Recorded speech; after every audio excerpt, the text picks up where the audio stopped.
This is Matt. I'm here with Matt Dillahunty. How are you doing, Matt? I'm doing pretty well. How are you? I'm doing great. Thanks for joining us this evening. Sure. We've been doing these discussions every once in a while, every couple of months, where we have a guest on, and they usually give a lecture, but today we're going to do a little interview with Matt. Okay. Matt, you started as, I believe, a Southern Baptist, and now you're one of the leading atheists in America. So I want to go through that journey of how you became who you are today and where your origins are. So if you want to tell me a little bit, tell me about growing up in the Southern Baptist movement. Yeah. So my dad's family were Southern Baptist. My mom's family were primarily Catholic before I was born. My uncle was a medical missionary and in Thailand, and was like the spiritually wise person in my dad's side of the family. After my mom and dad got married, she got saved, came to Jesus, and was convinced that her Catholic family were going to hell because Catholicism is, not real Christianity. And so she gave up Bibles and, led them to Jesus in the Southern Baptist tradition and stuff like that. So I was raised around this, and around the age of 5 or so, I walked down the aisle at a revival and, prayed the sinner's prayer and accepted Jesus into my heart. And I found out later that my folks had concerns about, whether or not I was actually saved at 5. When I was a teenager, I was very active in the church. It was all voluntary. The only time my folks made me go to church when I didn't want to was Sunday mornings, and that's only because I wasn't a morning person. I went Sunday morning, Sunday night, Monday night, Wednesday night, Thursday night, some other nights, and mission trips, and that's where my friends were. That's the people that I hung out with. Excuse me. And I started to realize in my teen years, if I'm just now beginning to understand what this is all about, if I can just now barely begin to grasp, this God concept and salvation, and how could I possibly have gotten saved when I was 5? So I did it again, and like a lot of my friends in the youth group, you do it over and over and over again. There's this something I call a guilt cycle, where you are preached at for being what I would now call a normal human being and failing to live up to the expectations that God had, and thinking sinful thoughts, or doing something you shouldn't do, anything at all that wasn't completely about improving your walk with Christ and your life, your Jesus-like life, was a sin. And so as a teenager, you would just rededicate your life over and over again. Oh, I need to get right with God. And I thought that God wanted me to be a preacher. I know that at least my mom thought that as well, as did some people in my youth group. And I was terrified of that. I was terrified of public speaking, which makes all this kind of ironic. I had a girlfriend. I didn't have a lot of options for college, and so I joined the Navy. I spent 8 years in the Navy, and during that time, I was a believer, but some of my beliefs changed. I still believed in God, was still a Christian. It just wasn't that important in my life. I was, we were off in the Gulf War and going around the world, and I was kind of living life. When I got out of the Navy about 8 years later, I went to work for Dell in Austin. I'm originally from Missouri and had been in Virginia when I was in the Navy. And I worked there for a few years, and I'm entirely self-taught when it comes to pretty much everything, but especially computers and whatnot.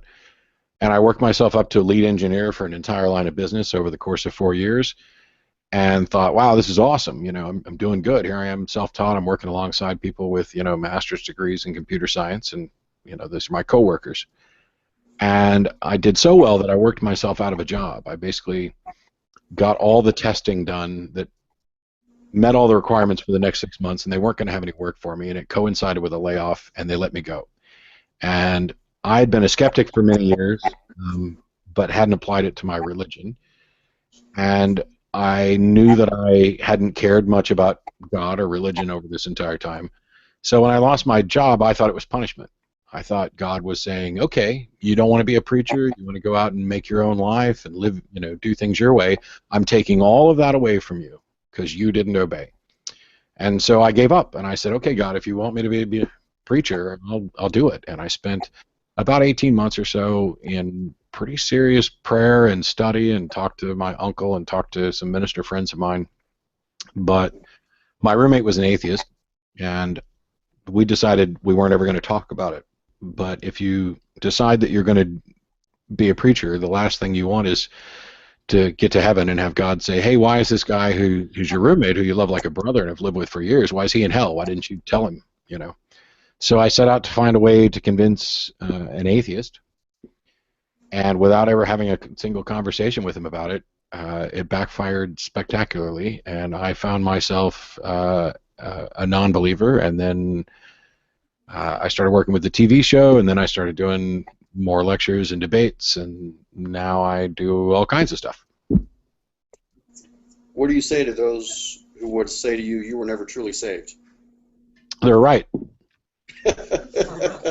And I don't think they're truly saved either. So it depends on what you mean. I did a quick video about this, about, what's the definition of true Christian and was I truly saved? If what you mean by that is that you are sincere and convinced that you have a relationship with Jesus and that you are going to be saved to heaven, then I absolutely was a true Christian.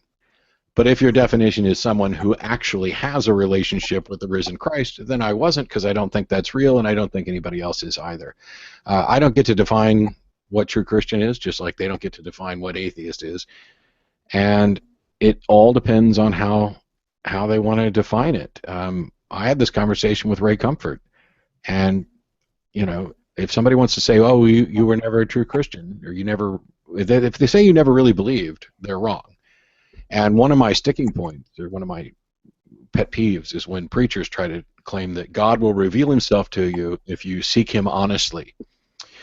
And when I explained to them that didn't happen, well, you had hardened your heart, or you had some sin in your life, or you had some failing, whatever. And that is them saying, I cannot possibly be wrong about this. God is real. God says he'll reveal himself. If he didn't reveal himself to you, that's your fault. And, screw them.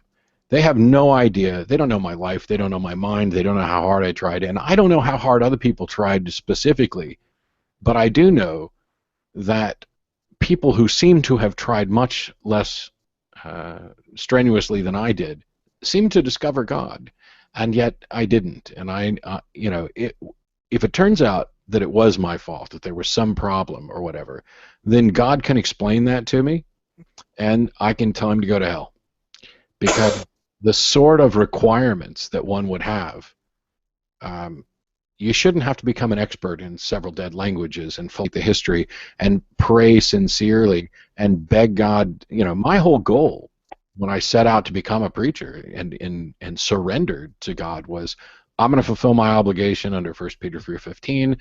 I'm going to do what God wants me to do. I'm going to be able to give people the message that God wants them to get. And I kept running up against problems, and I would pray constantly. Hey, God, give me a hand here. Help me out.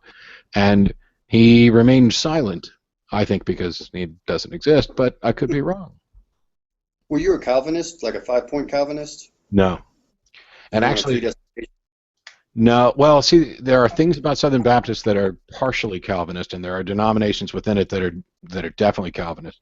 But I never heard the term Calvinist, and so there are a lot of aspects of Calvinism that we accepted, like, but in a much more fuzzy sense. Like, God has a plan; everything happens according to his plan. God already knows who he's going to save. This stuff is essentially predetermined in some sense. But my first actual interaction with a Calvinist was a local preacher here in Austin after I'd been doing the show. And we sat down and had this discussion, and it was baffling that, he doesn't think we have free will, we're forced to do this. I don't know if I'm getting an echo from your mic or whatever, but yeah, I'm getting a minor one, but that's... As long as you guys can understand what I'm saying, that's fine. Okay. We're going to take a couple questions. Thanks for that, Matt. Sure. We're in mixed company. There are some theists and non-believers here. So is that okay if we have some theists ask you questions too? I've said before, I'd rather, while I'm happy to talk to atheist groups, and I'm happy to try to teach people what I've learned about how to have the conversations. I'd much rather speak to theists all the time. All right. Well, let's start with one of the theists. Introduce yourself and ask your question. You're assuming I have a question. I'm assuming you have a question. My name's Brad. I'm a minister in the OPC Church, Orthodox Presbyterian Church. I don't know if you've ever heard of that. There's one in Austin, South Austin. Just follow up from something you just said. Are you a determinist now? That you weren't a predestinarian, but are you a determinist? So it depends on whether you're talking about hard determinism or soft determinism. Generally speaking, I accept that the universe is largely deterministic, but not hard determinism. But I don't know that it really matters, because to the extent that I go for soft determinism, it's about quantum indeterminacy, which doesn't affect anything that we normatively do. Okay. That's the only question I have now. Anyone else have a question for Erica? So do you miss the community with the Southern Baptist Church, and if so, how have you learned to replace that? I mean, I'm also a previous Southern Baptist from Missouri, and I really miss potlucks. Whereabouts in Missouri, if I can ask? I was in the North Kansas City area, City Party. Yeah, so I got saved at let's see. So it's on it's at North Oak and Berry Road. Why can I not think of it? Because so in my teen years I was in St. Charles, and so it was First Baptist Church at Harvard. It was Gashland Baptist Church. Yeah. So yeah, and I was born at North Kansas City Hospital. So hey, how you doing? There are things that I kind of miss. But what I've decided, my big thing is take the good wherever you find it, whether it happens to be in a religious environment or not. It's not like I'm, my view is that religions have co-opted who we are and kind of laid claim to some of those things when it comes to community. And so I ran the atheist community of Austin for a number of years, and I'm a big supporter of, Sunday Assembly and these things. They're not for everybody, and they're not for every atheist or non-theist. But we're doing a better job about building the community aspects that some of us may miss from that time. Potlucks, sure, but the nice thing is that you don't have to have a church to have a potluck. All you have to do is have a bunch of people like you've got. You guys could have had a potluck right now. I will say on that point there about things that you miss and don't miss. Religions have a huge advantage in general, and that is that if I was still a Southern Baptist and I'd packed up and I'd moved from Missouri to Texas, there's a built-in community, a lot of built-in communities that are ready and here and eager to accept me, just based on the fact that I say, oh yeah, I'm from the Southern Baptist, First Baptist Church of Harvester or whatever else. I think that the secular community is working hard to improve things along those lines. There are some people who are incredibly resistant to it and very hostile even. Oh, why would you guys get together and talk about what you don't believe in? Well, actually, that's not what's happening. Well, why do you need to get together with people at all? Because I'm a freaking human being, and we are social creatures, and this is what I enjoy. And if it's not what you enjoy, that's fine. But I don't understand the people who are trying to say, because I don't enjoy it and I'm an atheist or whatever, it doesn't even have to be about religion. Because I don't enjoy it, you shouldn't enjoy it either. And I'm like, screw you. I like some crappy movies that you don't like, and I'm gonna enjoy them. Next question, anyone? No one has a question? Go ahead. I'm Beth. Hi, Beth. Hi. When you first started talking to your atheist roommate and trying to convince him, to see the light, did you have any doubts at all? And was there anything in particular that he said to you that just clicked all of a sudden, or was it a long, gradual process? Yeah, so I kind of gloss over this in the talk, but we actually, so when we first met, it became very clear I believed he didn't, and we just agreed we're not going to talk about that because our friendship's more important. As I was going through this period, and I didn't want to get to heaven and have God say, hey, why didn't you tell him? I went out to research how to convince him. I never had a conversation with him. The first conversation I had with him about any of this, I did all this, exploration and kind of found my way out accidentally on my own. And the first conversation I had with him, we were driving back from work. We were both working at the same place. And I said, I think I'm kind of an agnostic now. And he was like, oh, cool. And just kept driving.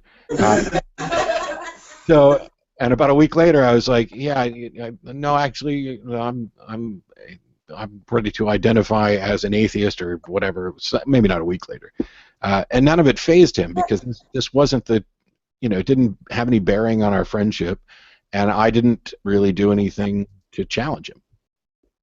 Was that hard to say you're an atheist for the first time? So I've been a magician since I was about 5, and I actually credit Penn and Teller with making it okay to say. I was involved loosely with the skeptic movement before I lost or gave up my religious belief, however you want to look at it. I just had never really applied skepticism to my religion. And so I was a fan of The Amazing Randy and Penn and Teller. And Randy just generally avoided talking about religion. He would talk about, psychics and Ouija boards and Bigfoots and all the things that scientific skeptics tend to address frequently. But I remember Penn and Teller at one point just matter-of-factly said, oh, yeah, we're atheists.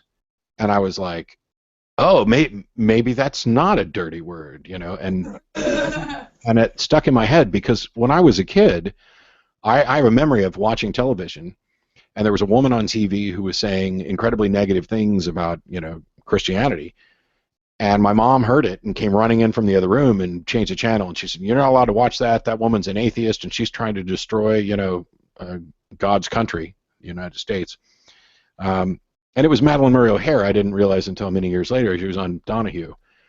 And that was the only experience I had with the A word for many, many years. And I remember one other time my mom referred to secular humanists and said that this was just a code name for those evil atheists. And that was it. It just never came up, despite the fact that we were constantly going out and witnessing to non-believers who were definitely atheists. We didn't use the label. So yeah, Penn and Teller made it kind of okay for me to use that label. Erica. Another Erica. To redirect Beth's question a little bit, in your research to try to convert your atheist roommate, what were the issues that you came across that shocked you, that caused that conversion on your part? And was it gradual, or was there something that caused an epiphany? Yeah, I really wish there was an epiphany. I really wish there was like a, wow, there were a whole bunch of little things along those lines. And I remember, so I'd read the entire Bible when I was a kid, and I had read it again as an adult, and then I was reading it again and had done this throughout this 18-month plus process, because it never ends. I still do Bible studies, which freaks people out because I don't do them in the way that I did them as a Christian, but there's a lot there to learn and unpack in order to be able to have the conversations. And what I would find when I'd listen to or read what atheists were saying about Christianity is I'd say, they'd challenge things that were in the Bible. And I was not entirely a literalist, but I was pretty close to a fundamentalist literalist. And they'd say, the Bible says this. And I'd say, oh, no, it doesn't. I've read it. I know it doesn't say that. You're either taking it out of context or, you just completely misrepresenting it. And then I'd go read and study.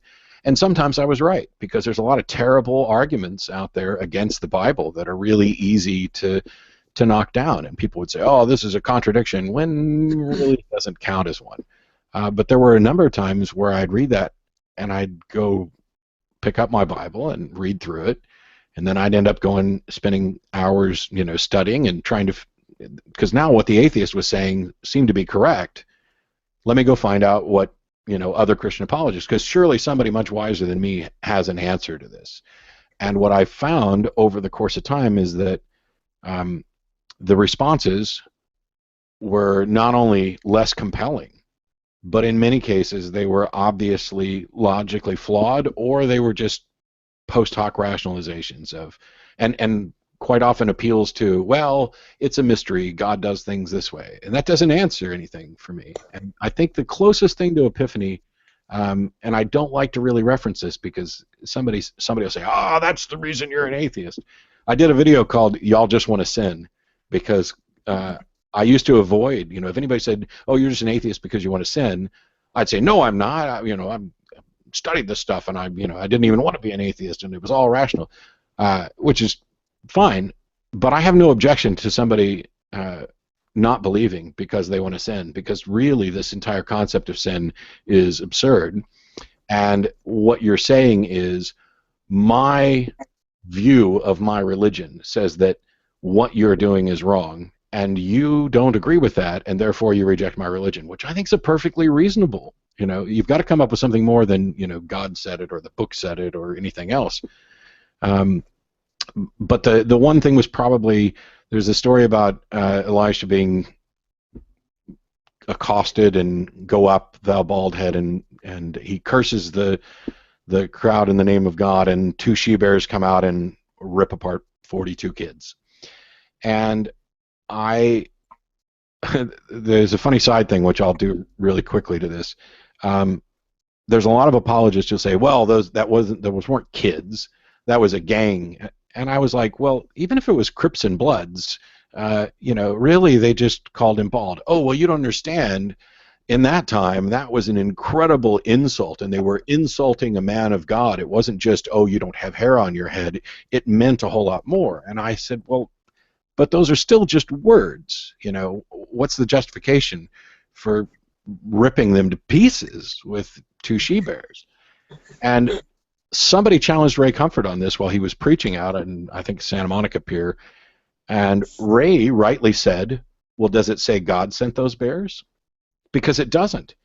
What it says is they made comments to Elisha. Elisha cursed them in the name of God, and then it says, and 2 she-bears came forth and ripped up 42 children, or youths, or however you want to read it.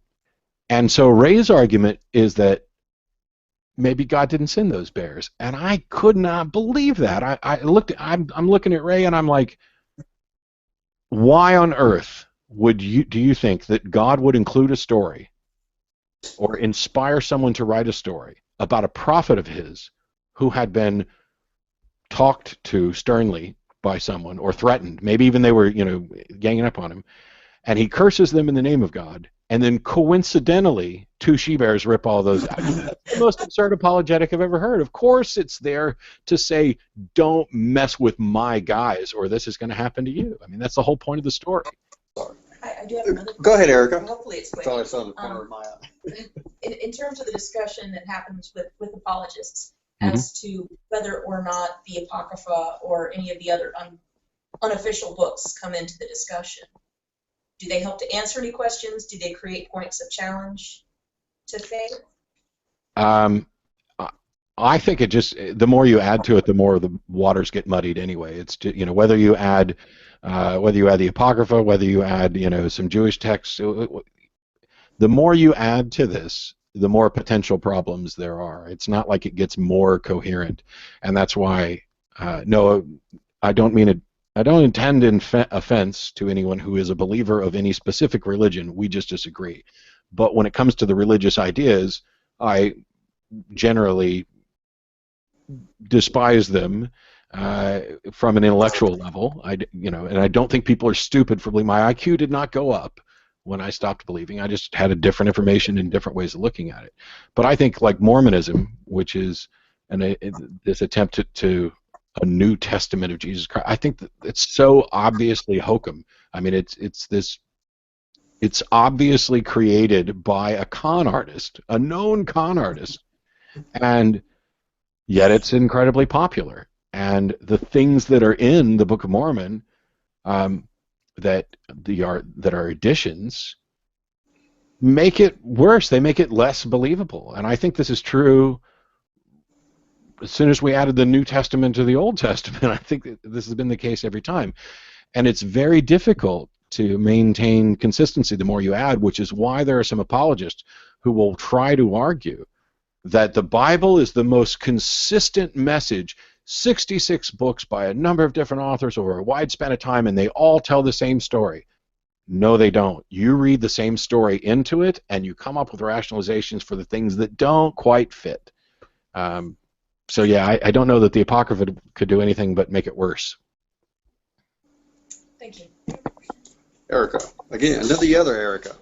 So, if you read the Old Testament and you go into the New Testament, there's kind of a theme that God, gets older and milder and maybe a little more humanist. Do you think that if the Bible was allowed to be added to over time over the past 2,000 years, do you think it would be closer to humanism than it is, than traditional Christianity itself is considered today? Yes, and I think that's what's happened. It's just that it hasn't been written down. When, I have objections to liberal and moderate Christians who are basically picking and choosing in order to maintain their religion and yet be better human beings, to not, burn witches and stone homosexuals and whatever else, the things that just generally don't happen, even though, it's not like the Bible stopped saying X. And, when you talk about humanism in particular, there's a talk I gave in Australia because I reread the story of the Tower of Babel recently. And what I was told about the Tower of Babel growing up isn't what the Bible actually says at all. What I was taught in Sunday school is that these people were arrogant and prideful, and they were either trying to build a tower to God or trying to build a tower to show why they didn't need God or all this. That's not what the Bible says. What the Bible says in those 4 or 5 verses, which cover the entire story, is that the people at this point were all of one language, and they were a community together. And they said, hey, let's stay together. Let's not spread out. Let's build a city. Let's build a tower. And the translation to the heavens, the Jewish word there really just means let's build a tall tower, a really tall tower so people can see it. And this will be us, and we'll stay together. And so it was about cooperation and community and communication. And God came down and saw this. I don't know why he has to keep coming down, but he does. And he saw this and said, oh, no, no, no, no. If we allow this, there's nothing that they won't be able to achieve. And then he scatters them now and changes their language. Now, I don't think the story of Babel happened at all. I think it's obvious, based on our understanding of how language is altered and came to be, that it wasn't done at one tower, but the story is basically God being against humanism. And I think most of my Southern Baptist friends would be fine with that because they're against humanism too. So if God is opposed to it, but he's opposed to these good ideas of cooperation and communication, and specifically opposed to it because there's the fear that there's nothing we won't be able to achieve. And to the extent that I find anything in the Bible, and there's a handful of other things, but this is one of the most compelling passages to me. Even though I don't believe there's a God, the author of that passage looked at what we were doing and saw that we could continue to achieve if we cooperated and communicated. And whether he believed God was opposed to it or just invented this story, I don't know. I don't know how it came to be. But God is portrayed as being opposed to these things. And that's a big deal. And then you see the transition between the vengeful, destroy the world God in the Old Testament to the New Testament, which a lot of people would portray as softer, gentler, kinder, perhaps more humanist, although I think there are doctrines in the New Testament that are far worse than any in the Old. But there's a dichotomy there, and this is why when people talk about there being one consistent message to the Bible, that to me is just obviously false. Question. Brad. This is the other Brad. Hi, Brad. Other Brad.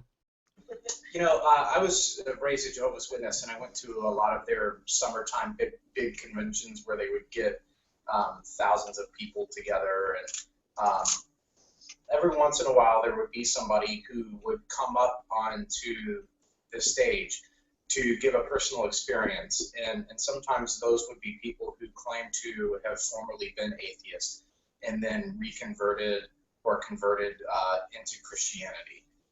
Yep. Since become an atheist, which has only been about a few years ago, I've never run into anyone who is currently a Christian that used to be an atheist, and I'm just curious because I know you talk to a ton of people on your show.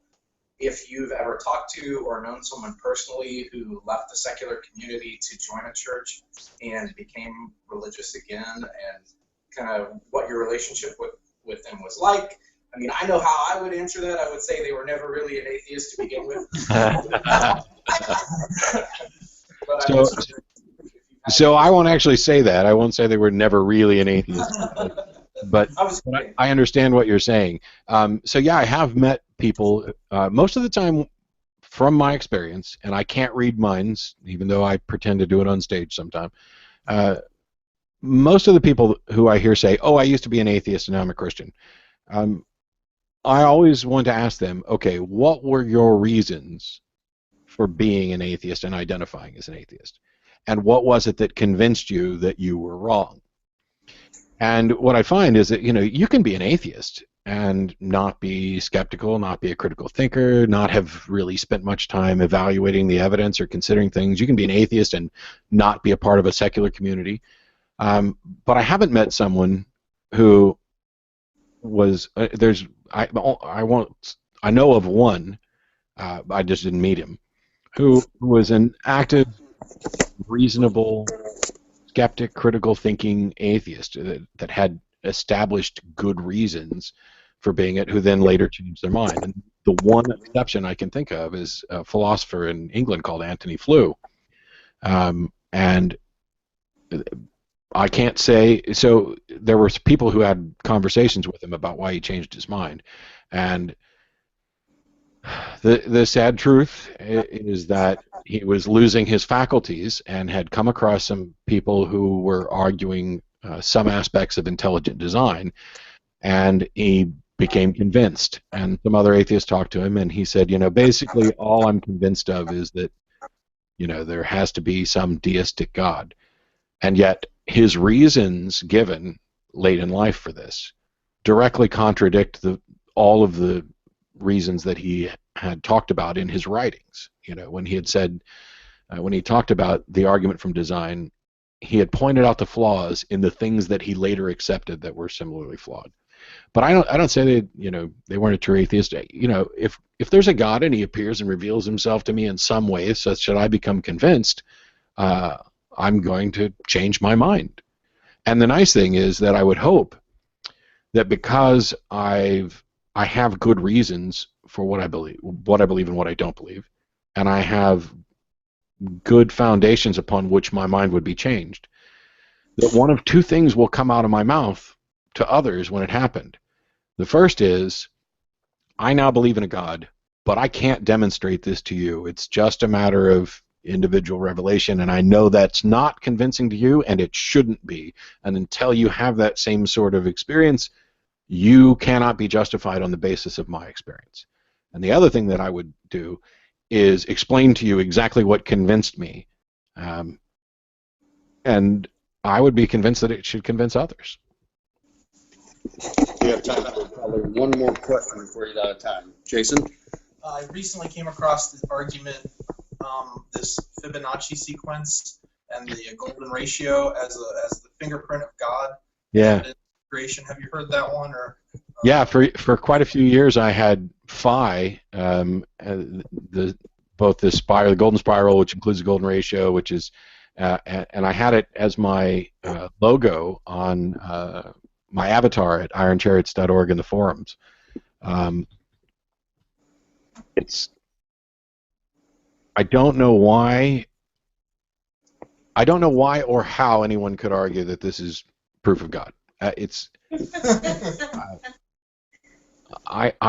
me, it's a case of somebody looking around and saying, well, that's really nifty. In fact, that's so nifty that I don't understand why it's so. And because I can't understand why it's so, if there's going to be any explanation, it must be divine. How, just real quick, could you give the argument, because I'm not familiar with it, could you give the argument quickly? Or is it a complicated argument? I've never heard of the fingerprint of God or whatever. Okay. So, well, see, the Fibonacci sequence is separate from the golden ratio, which is fine. It's basically there's a spiral, and you'll find it all through nature. And it turns out that one of the reasons you'll find it is that the numerical representation that people would call phi and look at is an interesting mathematical thing. But the reason you find those forms and the symmetry and proportions of, here's the ratio of my width of my face to the height and then to my body and all these other things, is because that happens to be the most efficient way for living things to grow. It happens to be the most efficient way to do circle packing, which is like look at the head of a dandelion or whatever. You've got all these little bits, and you need to pack them in there. And it turns out that spiraled form is the most efficient way to pack them in there and have them grow. So it's basically just life taking the easiest route. And it turns out that this is a ratio that the ancient Greeks found and, thought it represented perfection. And, it's got a numerical representation, and people will say, it's proof of God. I have yet to, this is not a common argument as far as, in academia for certain. I don't know how someone would present it and say, this is true, therefore the best explanation for why it's true is God. This is the case not only for phi and the golden ratio and all these things, but for pretty much any argument. If you're trying to explain why something is the way it is in reality, and your conclusion is that the best explanation, the most reasonable explanation, is that there's a supernatural realm with some thinking agent who can act upon the natural realm and make it so, you have to be able to demonstrate that. And we can't demonstrate, we can't demonstrate that the supernatural exists. We'd have to do that. We can't demonstrate that it can actually manifest in reality in detectable ways. We don't have any mechanism for that, or at least there's none verified. If you came up with a mechanism to verify anything supernatural, you'd win the Nobel Prize and you turn all of science on its head.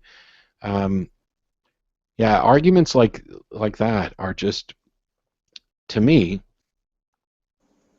there's a fallacy called argument from ignorance, that X is true because it hasn't been proved false yet, which is an obvious fallacy. There's another version of that, and I think Dawkins, I kind of relabeled it, the argument from personal incredulity. And it's basically, X is true because I just can't imagine any other way that this could be so. And that's what they're doing with phi.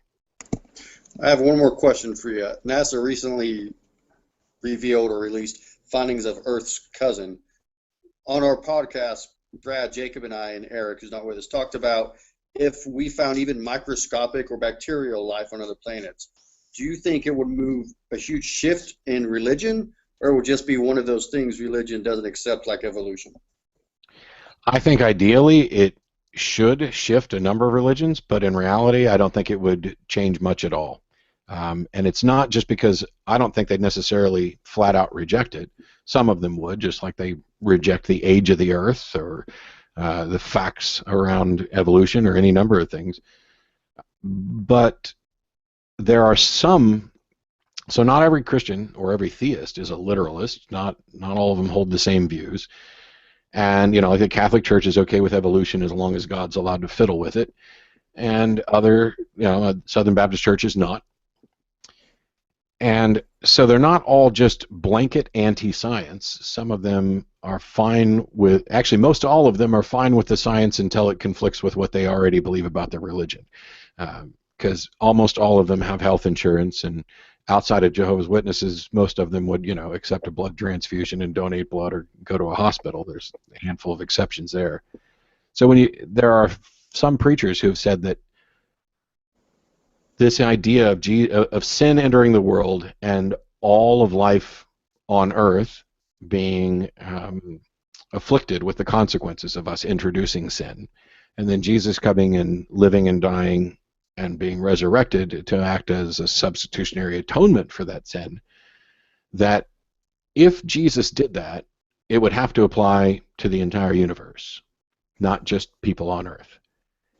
Or if there's life anywhere else, it's either not intelligent, which makes it irrelevant. It's just more of God showing off. Why would you create billions of galaxies and have one group of people on one tiny insignificant planet be the subject of importance? So either that there was no sin anywhere else, which isn't possible under some models, or Jesus saved everybody, including people in other places, or this was maybe acting out simultaneously in different, I don't know. You're going to find a whole bunch of ways that they're not going to give up what they actually believe, just like there are over 1,000 denominations right now that identify as Christian, and they disagree on every single point of doctrine, including whether or not Jesus actually existed as a human being or whether he was divine. And that's because we get these ideas and they stick with us. We become enculturated. We are surrounded by people who believe something kind of like us. And when it doesn't fit with what we understand about the world, we will either reject one or the other if they're in contradiction, or we'll find a way to reconcile it. And I think if they find, life, including microscopic life, they'll find a way to reconcile it, because nobody's salvation is contingent, really, on the idea that human beings on the planet Earth are in fact the only, intelligent life in the universe, or life on Earth is. That's not a tenet of salvation for any denomination, and so I think it's something they could easily get around. But it would be definitely problematic for some. All right, Matt. Thank you so much for your time. Sure. I know you have a guest, Jerry Coyne. I'm supposed to put a bug in your ear. Jerry Coyne would debate George Purdom from Answers in Genesis. No. So I just finished shooting an interview downstairs with Jerry, and he's pretty much opposed to the idea of debating creationists at all. Anybody doing it, let alone scientists, because it ends up elevating them, and it gives the impression that what they're saying is on par with science. Just like, and I agree with this in the sense that I don't think we should spend any time debating flat earthers. They exist. I'd rather scientists be doing much more important things than debating people who think the earth is flat, who think that diseases are caused by demonic possession, or who think the earth is 6,000 to 10,000 years old, or that God fiddled with evolution. They've got a lot of work to do outside of a debate to establish that there's any good reason to think that their proposed solution is correct before we get to a debate or anything else. And science isn't resolved by debate anyway. Well, thanks, Matt, again for your time. Appreciate it. Thanks, All everybody. right.